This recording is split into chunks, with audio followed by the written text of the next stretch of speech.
Merhaba arkadaşlar, ben Cihan Kara. Bugün Diyarbakır'dayım ve ilk defa Türkçe video yapıyorum. Bunun sebebi ise geçen hafta Diyarbakır'da çekilen sözde sosyal deney. Türkiye'de çok yer edindi, gündem oldu. Çok kişi izledi ama ben çok rahatsız oldum. Sırf bunun için Diyarbakır'a geldim. Çok merak ediyorum. Acaba Diyarbakır halkı da benim kadar rahatsız mı? Ya da bu durumdan rahatsız olan var mı? Hep beraber bunu öğrenelim. Şimdi gidip Diyarbakır halkına soracağız. Neden Diyarbakır? Neden deney? Ya da deneyin amacı neydi? Hep beraber gidip öğrenelim. Şu an Diyarbakır'dayım, yani Ahmet'teyim. Benim bütün videolarım genelde Kürtçe oluyordu arkadaşlar. Beni takip edenler zaten bilir. Diyarbakır'da ilk videomun Türkçe olması beni çok üzdü. Bakalım nasıl bir video çıkacak, merak ediyorum.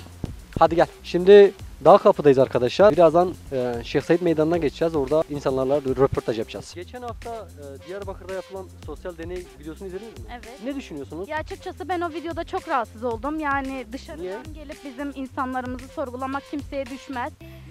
Sonuçta insanlarımız hani çalışmak zorundalar. Hani okul okuyamasalar bile bir şekilde ekmek parasını kazanmak zorundalar ama bunu farklı yöne çektiklerini düşünüyorum açıkçası. Bizim insanlarımız da yani Kürt olabiliriz fakat hani diğer insanlardan bir farkımızın olmadığını düşünüyorum. Sorun değil. Yani biz de sizler gibi yani normaliz. Hani gezebiliyoruz, eğlenebiliyoruz. Bizim de sosyal hayatımız var. Dışarıya rahatlıkla çıkabiliyoruz. Yani bu dünyada olan, kötü olan her şey Diyarbakır'da veya doğuda olacak diye bir şey yok yani. Her yerde bu pislikler var. Önemli olan bizim bunlardan ders çıkartıp hani aklımızı başımıza toplayıp iyi bir yerlere gelmemiz. Dediğim gibi o videoyu izlediğimde açıkçası zoruma gitti. Sonuçta ben de bir Kürt evladıyım. Ben de memleketimle gurur duyuyorum. Yani emin olabilirsiniz hani Kürt insanı, yani nasıl söyleyeyim size, hani o kadar yardımsever, o kadar iyi insanlar ki şu batıdaki biri çok rahatlıkla yani gelip burada misafirperverliğimizi gösterebiliriz. Buna ben de dahilim. Yani buna ben de dahilim açıkçası. Gelirseniz başımızın üstünde yeriniz var. Fakat bizim yerimizi, ocağımızı, yurdumuzu kötü bilmenizi istemiyoruz. Dostum, söylemek istediğin son bir şey var mı? Tabii. Gelin, başımızın üstünde yerimiz var. Fakat tablet vermeyin bize. Çok şükür ihtiyacımız yok. Nasıl bir misafirperveriz, nasıl iyi yürekli insanlarız görmenizi dilerim saygılarla. Abi, geçen hafta çekilen sosyal deney videosu Diyarbakır'da izledin mi onu? Nasıl yorumluyorsun onu? Nasıl yorumluyum biliyorsunuz? Kızıyorum işin açıkçası. Niye kızıyorum diye sorarsanız, bu niye Diyarbakır?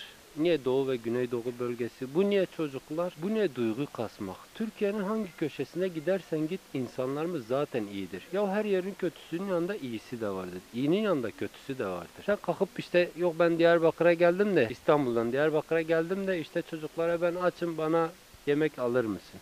Çocuklar kalkıp işte. Belki o çocuk tamam senin o sosyal deney yaptığını bilmiyor ama o parayla bile kendi ailesini ya da kendi geçimini sağlayacak bir çocuktur. Niye onu zan altında bırak? Çok ayıp şeylerdir bunlar. Dediğim gibi ülkemizin her köşesi. Kimin yanına gidersen git. Adamlar zaten aç bırakmaz seni. Özellikle bu sosyal deneyleri de Diyarbakır üzerinde yapmaları çok yanlış bir şeydir benim gözümde. Yani yapmasınlar böyle şeyleri ya. Tamam ben özür dilerim. Hani YouTuber'sın belki. YouTuber'ım işte. Gidip orada böyle duygu kasayım. İnsanlardan işte şey alayım. Ya da o insanların hani iyiliğini göreyim.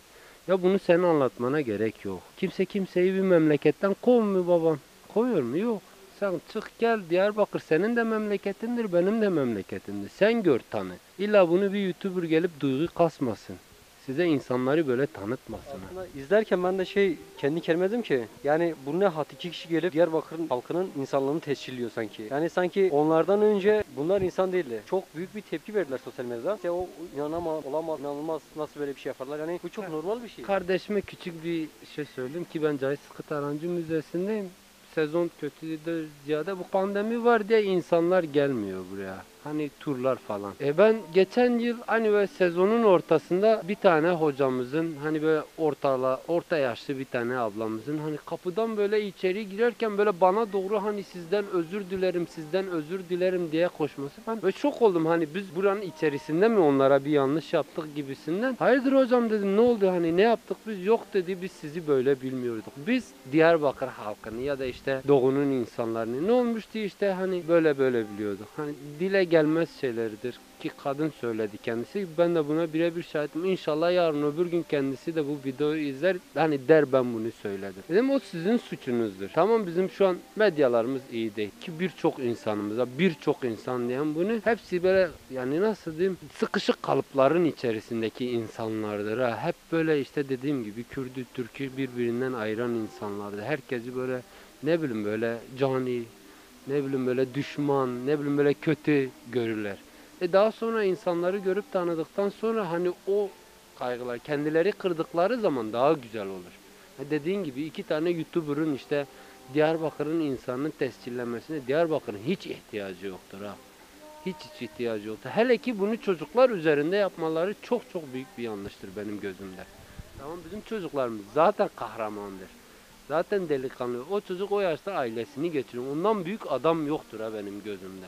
Yoktur. Sen kalkıp onunla video çekip işte duygu kasmanın bir manası da yok. Bir de show programlarına o çocukları çağırdılar. Hepsi çok saygılı böyle Ya ellerini utana sıkıla, aynen. ellerini koyacak yerleri bilmiyorum. Sadece o çocuklar değil yani Kızılay Başkanı da galiba oradaydı. Yani işte o çocuklarımıza sahip çıkacağız işte okutacağız gibi sözler kullandılar. Çocuklarımız sadece onlarla sınırlı değil. Burada binlerce çocuk var. Okumayan binlerce çocuk var. Ailesini geçindirmek zorunda olan çalışan binlerce çocuk var. Yani bir medya kanalında bir televizyonda bir kamera karşısında çıkıp 5 çocuğumuza sahip çıkıyoruz demeyin. Siz onlara sahip çıkmıyorsunuz. Yani kimse şov yapmasın. Bence de. Bizim insanın üstünden prim kazanmasın. Madem samimsiniz gelin Diyarbakır sokaklarına girin. Yüzlerce çocuk, binlerce çocuk çalışmak zorunda. Burs verin. Yani buranın her aslında Cize'de öyle, Şırnak'ta, Nusaybin'de ben kendim de o çocuklardan biriydim. Yani eğer zerre samimiyet varsa hepsine burs verin. Popüler olmuş, gündem olmuş insanları değil ha. Ya herkesin, bütün çocuklar bizim çocuklarımızdır ha.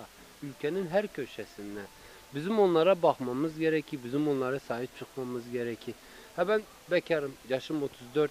Ben ne yapabilirim? Belki bir çocuğa bakacak gücüm yok. Ben kedilere bakıyorum, sokak hayvanlarına bakıyorum. En azından onların dili yok. Ben bilem onlardan bir şey de almam, prim de almam işin açıkçası. Ha nedir? Seviyorum hayvanları. Senin gücün var, bir çocuğa bak. Gücün var, 2 çocuğa bak. Ki bunu da yani böyle alaşkere yapmana da gerek yok. Ben eklemek istediğim bir şey var mı? Çok teşekkür ederim. Eklemek istediğim şey budur. Dediğim gibi insanlar üzerinden duygu kasmasınlar. Bir de bizim insanlarımız ülkenin her köşesi ya bak 81 ilin 80'i 81'i de öyledir. Herkes öyle. Ya kimse kimseyi aç bırakamaz ha. Ülkenin içerisinde gerek Müslüman olsun, gerek Yezidisi olsun, gerek Süryanisi olsun, gerek Hristiyani olsun. Ya hepimiz birbirimizin adetlerini, birbirimizin kültürlerini almış olan insanlar ha. Bizim hepimizin birbirine zaten faydası var. Bunun üzerine kalkıp işte Diyarbakır'mış. Diyarbakır demesin. Gittik bir yere falanca yer demeye gerek yok. Bir yerde işte biz böyle insanlarla şey yaptık. Ki bunu atem Konya'da da yapabilir. Zonguldak'ta da yapabilir.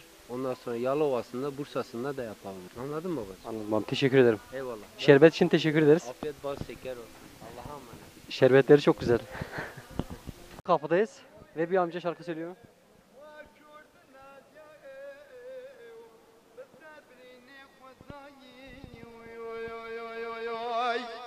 من دگو گلی گندیانا جیرانا ایرو دورا کنی دورا منه من دگو بابی فخو الهبیا منه ها حول مره بني وي وي وي وي وي وي وي من دگو وزيب قيساني كار خزال بو هاوار مره بني وي وي وي وي وي من دقو وذيب بوكاني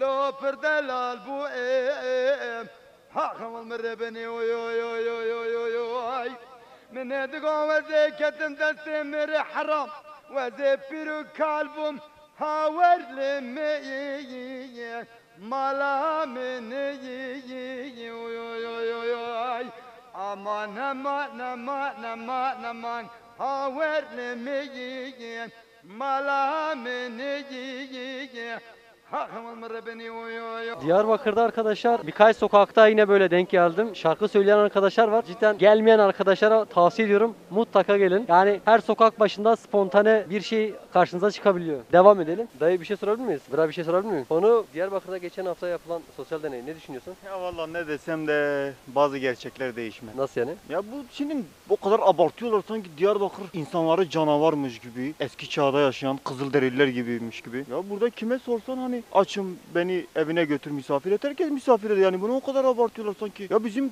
doğunun insanlığı batıdaki insanlıktan 1000 kat daha iyi ya. Bence o videoyu yapanlar. Ben sana bir şey söyleyeyim. Bu videoyu burada yaptılar. Batıda yapsınlar, bir kişi yardım etmez. Ben Diyarbakırlıyım desem batıda kimse bana bir lokma ekmek vermez. Ama bir batılı gelse buraya herkes evini kapısını açar. Ya bu bir adaletsizliktir ha. Bu dünyanın, bu ülkenin bir adaletsizliğinden kaynaklanıyor. Efendim sanki o kadar çok büyük sorunlar var, buna takmışlar ya. Ya yani anlamıyorum yani bu ülkede yaşayan insanların zihniyetini, bu ülkede yaşayan insanların yani böyle hani derler ya damar var bir insanın vücudunda. Kan dolaşımı yapar. Yani bunlar damarı bırakmış. Sadece işte kanla hareket ediyorlar yani bu. Mesele bu. Söylemek istediğin bir şey var mı? Söylemek istediğim ne? Allah bu ülkede yaşayan insanlara akıl fikir versin. Kurbanda koyun aramaya gerek yok. En büyük koyun bu ülkenin insanları. Eyvallah. Ben de merak ediyorum. Acaba bu videoyu Diyarbakır'da değil de bir Diyarbakırlı Yozgat'a gitseydi, Yozgat'a çekseydi nasıl bir reaksiyon alacaktı? Onu çok merak ediyorum. Mesela benim bütün videolarım Kürtçe, şiirim Kürtçe. İstanbul'da yapınca çok sıkıntı yaşıyorum. Bazen şiir okurum. Yanımdan biri geçer. Yani anasını teröristi diyebiliyor bana. Ya da espri yaparken oradan pat diye biri burası Türkiye, burada Kürtçe konuşamazsın diyebiliyor. Tuhaf çelişkiler içindeyim. Ayrıca arkadaşın az önce vermiş olduğu tepki çok yerinde bir tepkiydi. Ben de aynı şekilde düşünüyorum. Cidden hani bu kadar abartılacak bir durum yoktu. Abi bir şey sorabilir miyiz? Vaktiniz var mı? Eyvallah abi. Yani bu çocukları paylaştığınız kadar o tecavüzcüleri paylaşsaydınız eğer bugün onlar ellerini kollarını sallaya sallaya dışarıda gezmezlerdi. O tecavüze uğrayan kadınların anneleri bugün evlerinde ağlamazlardı. Yani bir nebze de olsa işleri rahatlardı. Abi bir şey sorabilir miyim? Geçen hafta Diyarbakır'da sosyal deney videosu çekildi. Türkiye'de gündem haline geldi. Konu hakkında ne düşünüyorsunuz abi? Nasıl gördünüz o videoyu? Diyarbakır güzel bir memleket. Kendisini severiz. Biz de burada 30 yıldır Diyarbakır'da yaşıyoruz. Yani hakikaten o çocuklar Diyarbakır'a bir şan verdi, bir şeref verdi. Yani yapılması gereken ve söylemesi gereken şeyleri söyledi. Diyarbakır'ın gerçek yüzünü Evet, Diyarbakır'ın gerçek yüzünü ortaya çıktı. Yani şimdi medya üzerinde Diyarbakır, batı tarafı özellikle mesela Diyarbakır'ı medya üzerinden tanımaya çalışıyorlar. Fakat Diyarbakır'ın gerçek yüzü medya yüzü değildir. Dolayısıyla Diyarbakır'ın gerçek yüzünü Diyarbakır'a gelip Diyarbakır'da yaşayıp öyle tanımak daha doğrudur. Rica ederim. Diyarbakır çok soğuk. Ter gözüme girdi, gözümü açamıyorum. Teşekkürler abi. Eyvallah abi. Şimdi Şeyh Said Meydanı var. Biz o tarafa doğru gideceğiz. Bakalım orada insanlar nasıl tepki verecek. Hep beraber göreceğiz. Geçen hafta Diyarbakır'da sosyal deney videosu çekildi. Evet. Türkiye'de gündem oldu. Çok kişi tarafından izlendi. Çok kişi paylaştı. Bu konu hakkında ne düşünüyorsun? Yani ben merak ettim. Niye Diyarbakır? Niye sosyal deney? Ya mesela ben aslında bir yandan güzel olduğunu düşünüyorum ama bir yandan da bence Diyarbakır'ı seçtikleri için gösteriş yaptıklarını düşünüyorum. Çünkü mesela gerçekten bu kadar düşünceli olsalardı, Diyarbakır'ı bu kadar düşünselerdi, daha önceden de böyle bir yardımda bulunabilirlerdi. Bence daha çok reklam yaptılar. Peki neden Yozgat değil de neden Diyarbakır? Yani mesela atıyorum sosyal medyada ben çok yorum gördüm arkadaşlar. En rahatsız olduğum nokta da buydu. Çok şaşırıyorlar. Yani verilen cevaplar insanları çok şaşırtıyor. Ya daha çok şey düşünüyorlar. Sanki Diyarbakır'daki insanlar konuşmayı bilmiyor ya da Diyarbakır bir medeniyet şehri değil, hala gelişmemiş. Her yerde savaş var, oturacak yer yok. Böyle düşündükleri için bence böyle şaşırdılar. Bence gayet normal bir şeydi. Bence onlar da biraz reklam yaptı diye düşünüyorum. Söylemek istediğim bir şey var mı mesela şu an bizi izleyenler? İstediğim şey de Diyarbakır gerçekten düşündüğünüz gibi böyle gelişmemiş bir yer değil. Gayet büyük bir şehir. Zaten gördüğünüz gibi oturacak yerlerimiz de var, gezecek yerimiz de var. Gayet rahat bir şekilde sokaklarda dolaşabiliyoruz. Bizim bir de hani istediğim şeylerden biri de batıdan gelen insanları biz gayet güzel karşılarken, gayet yardımsever olabilirken doğudan batıya giden insanlar doğudaki insanları çok takmıyorlar. Ben birkaç tane daha böyle sosyal deney videoları izledim. Diyarbakır'dan geldik dedikleri anda adamlar arkalarını dönüp çekip gidiyorlar. Hani sanki biz de normal sizin gibi bir insanız, yani bir şey yapmayacağız, öldürmeyeceğiz, bir yere kaçırmayacağız sizi. Bizim size yardım ettiğimiz gibi sizin de bize yardım etmeniz gerekir diye düşünüyorum, o kadar. Teşekkür ederim. Geleyim abi. Benim de şivem kaydı burada. Abi geçen hafta burada video çekildi. İzledin mi sen? Ben bir şey sorayım. Bu mikrofona mı da korona? Ya dedim Ne ona ne maske ya? insanlara da uzatıyorum ya. İnsanlara da uzatıyorum ya. Allah Allah, ne insanların havası ona mı gidiyor? Tabii bu da canlı. Fısfısı değil ki. Benim mikrofonum da canlıdır abi. Akif abi gel bu olaya bir el koy gel. Akif abi toparla bizi. Sen o videoyu izledin mi? He? Ben kulak biraz ağır. Burada hani bir video çekildi ya.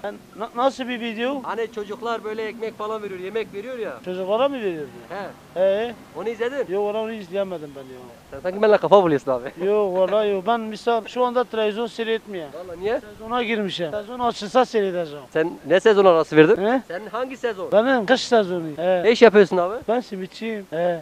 İşte nasıl? İşler vallahi hamdolsun çok şükür iyiydi. Diyarbakır'a hiç gelmeyen insanlara ne diyorsun? Diyarbakır nasıl? Alayda hiç gelmiyorlar. Niye? Gelmesin ha babam. Demiyoruz. Memleketi kirlettiler. Valla. Şöyle hemen maskemi çıkarıyorum. Fotoğrafı bozmadık değil mi? Hayır, bozmadınız. Geçen hafta Diyarbakır'da bir sosyal deney videosu çekilmişti. İzlediniz mi? Evet, izledim. Türkiye'de gündem haline geldi. Ne düşünüyorsun? Yani niye Diyarbakır, niye deney? Neden Diyarbakır dikkat çeken bir şehir? Küçük İstanbul diyorlar zaten. Diyarbakır'ı da çok merak ediyorlar. Güneydoğu'nun Paris'i gibi bir şey. Cidden öyle. Ben 2 gündür geziyorum, doyamadım. Evet. O yüzden dikkat çekiyordur Güneydoğu'nun Paris'i olması vesilesiyle. Ve insanlar buraya biraz da ön yargılı. Mağarada yaşadığımızı düşünüyorlar ama mağarada yaşamıyoruz. Geziyoruz, eğleniyoruz falan. O şekil. Sosyal deneyde böyle küçük bir şeye değinmek istiyorum. Çocuk işçiliği daha çok dikkatimi çekti. Tablet verilen çocuk zaten çok küçük yaşta ve işçi. Sorduğum ilk soru şuydu. Tablet yerine neden bir top değildi? Bence top verilmeliydi. Çocuk çalışmak zorunda ama o topu aldığında eve seke seke gidecek. Topla oyna oyna evine gidecek. Peki mesela atıyorum Diyarbakırlı çocukların bu kadar iyi olması. İnsanlar çok şaşırdı. Sence şaşırılacak bir durum var mıydı? Yani Bence Diyarbakır çocuğu çok iyi gibi bir durum yok. Her çocuk kendi özeliyle, çocukluğuyla her çocuk özel ve her çocuk iyi. Bu Diyarbakır, işte bu Antalya, bu Ankara, bu Bursa, bu Yozgat gibi bir durum yok. Her çocuk özel ve her çocuk iyi aslında. Çünkü çocuk. peki niye şaşırdılar yani? Dediğim gibi Diyarbakır yani gelemedikleri bir şehir, göremedikleri bir şehir. Diyarbakır'ı çok merak ediyorlar. Gelsinler mi? Gelemiyorlar. Gelsinler. Biz bekliyoruz onları. Tamam. Çok teşekkür ederim. Rica ederim. Eklemek istediğin başka bir şey var mı? Eklemek istediğim şey çocuğa tablet yerine top versinler bir dahaki sosyal deneyde ve Diyarbakır'a gelsinler. Tablet yerine top versinler çocuğa. Çocuğun yüz ifadesine baksınlar. Çocuk tabletle mi mutlu oluyor, topla mı mutlu oluyor bir baksınlar ve çocuk işçiliğine dikkat etsinler. Teşekkür ederim. Rica ederim. Arkadaşlar videomuzun sonuna geldik. Ben çok merak ediyordum. Geldim. Merak ettiğim soruların cevabını aldım ve şu an İstanbul'a geri dönüyorum. Mikrofonumu uzatamadığımız dostlar varsa da fikirlerini videonun altına yorum yapabilirler. Merak ediyorum yani acaba siz ne düşünüyorsunuz? Videonun altına yorum yapın. Ben hepsini tek tek okuyacağım. Bu arada Türkçe pratik yapmak isterseniz, Türkçe videolar izlemek isterseniz YouTube kanalıma abone olabilirsiniz. Bütün içeriklerim, bütün videolarım Kürtçe. Bu video ilk Türkçe videomdu. Umarım beğenirsiniz. Yakın zamanda birbirinden güzel Kürtçe videolar geliyor. Haberdar olmak için de bildirim zilini açmayı unutmayın ve üstte yeni çektiğim videolar var. Onları da izleyebilirsiniz.